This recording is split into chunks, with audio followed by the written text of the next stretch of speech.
Good evening, everyone. I am Janessa Siat, and my report is all about family rules and responsibility. Assisting families for health development. Rule of health groups or sector. The institution of family is very strong in Southeast Asia and influences health behaviors and outcomes.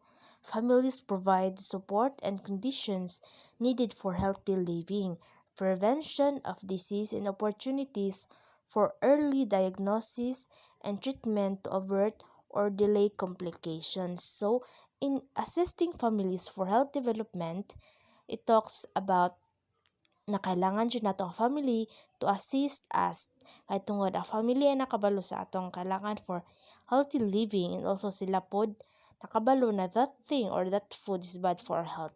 Family is our guide for having a healthy living. Interventions for health to be effective must necessarily take into account the social determinants of health.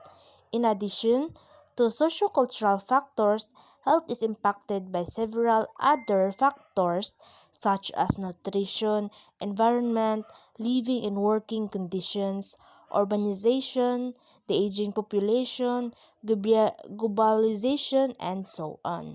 Next is linkages to community activities. Linkages means connection to community activities.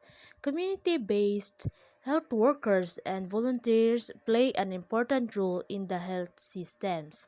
This workforce can be utilized in assisting families for adapting healthy practices. So when we say healthy practices, ito yung mga healthy habits like always eat breakfast, stay dehydrated, take you, take your workout with you.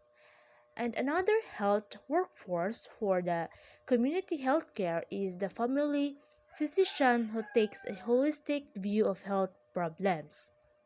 When we say holistic health, it's about caring for the whole person, providing for your physical, mental, spiritual, and social needs. It's rooted in the understanding that all these aspects affect your overall health, and being unwell is one aspect affects you in others. For this reason, health systems need to consider how best to re-energize and strengthen this category of the health workforce. Next, social support and intersectoral interventions to empower families for health. Social support for families needs to be responsive to the dynamics of today's family structure in the composition, condition, and challenges faced by families. And also, family is the foundation for health development of individuals. Changing family structure, demography, rules, and responsibilities possess challenges in nurturing healthy behaviors. And the examples and models of intersectoral interventions is to empower families in child development, families dealing with chronic illness, and families faced with crisis and in preparedness for natural and man-made disasters were discussed. Multidisciplinary approaches to address multidimensional challenges can address family needs in different stages with different partners, including communities, institutions, and policymakers. Holistic, comprehensive services and support should reconnect families, communities, and other institutions to promote a healthy social environment and well being. So, social support from policies that enables families to sufficiently and effectively perform the rules must be encouraged, strengthened, and developed. And local government in the public, private, and private sectors play important roles in improving family self-sufficiency and economic success. A whole family approach or family centered support system should be designed in the socio-cultural, economic, and political context with the families and communities. Role of family physicians and community-based health workers in assisting families for health development. Capacity building of family physicians, and focus on health promotion and disease prevention. So when we say capacity building can be defined as activities that strengthen the knowledge, abilities, skills, and behavior of individuals and improve institutional structures and processes to allow organizations to efficiently meet their missions and goals in a sustainable way.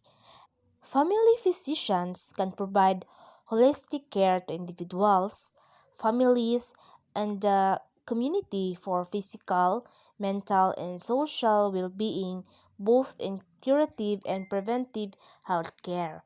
They also play an important role in the healthcare system by providing primary care. So, primary care is the provision of integrated accessible healthcare services by physicians and their healthcare teams who are accountable for addressing a large majority of personal healthcare needs, developing a sustained partnership with patients, and practicing in the context of the family and community. The role of family physicians and community based health workers in assisting families for health development. The role of family physicians and community based health workers is imperative supporting family health. Family physicians provide personnel, comprehensive, and continuing care for individuals within the context of family and community. These include acute, chronic, and preventive medical services. A family physician is a family doctor is a doctor who does not specialize in any particular area of medicine but who has a medical practice in which he or she treats all types of illness. Community Health Action Project. Multi-sectoral action to empower families to adopt healthy lifestyle. So, multi-sectoral action to empower families to adopt healthy lifestyle. A grassroots perspective. The activities of the Tarayana Foundation demonstrated the Bhutan experience of family and community empowerment. This foundation implements a holistic community development program and works through the active participation of families and communities. Is defined as actions undertaken by non-health sectors, possibly by not necessarily in collaboration with the health sector, on health or on the determinants of health and health equity. The major healthcare challenges are an aging population, lifestyle diseases, climate change, poor client provider relationship, and uncertain quality assurance for the services. And also we have multi-sectoral approach, empower families for chronic care. Multi-sectoral approach or MSA refers to deliberate collaboration among stakeholder groups, example, government, civil society, and private sector. And sectors, example, health, environment, and economy. To jointly achieve a policy outcome, all the major stakeholders required to share the common vision and perspective. Last is disaster development, the rule of multi-sectoral actions to strengthen the resilience of families in emergency settings was highlighted. The role of in mitigating crisis is crucial and needs to be systematically planned.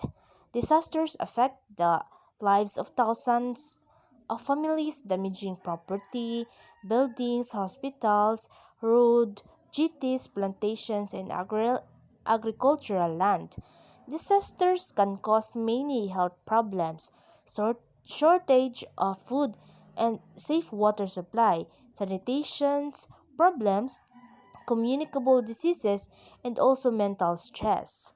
And in terms of disaster management, the immediate response includes provision of food and water, shelter, clothing, sanitation, water for personal hygiene, as well as immediate health care for injuries and illnesses. And mobilizing the community to set, plan, and implement for long-term rehabilitation is needed. Self-help groups, health promoting schools, local elected representatives, and collaboration with local administration can develop a participatory rehabilitation and development plan not only to ensure rehabilitation of families but also for communities of large. The school health program is another avenue that can be effectively utilized to inculcate healthy living habits in children who can take the health messages to their families as a significant spin-off benefit. The intricate linkages between the family, school, and communities can be utilized for health education, promotion of healthy lifestyles, and empowerment of families. That's all about my report. Thank you.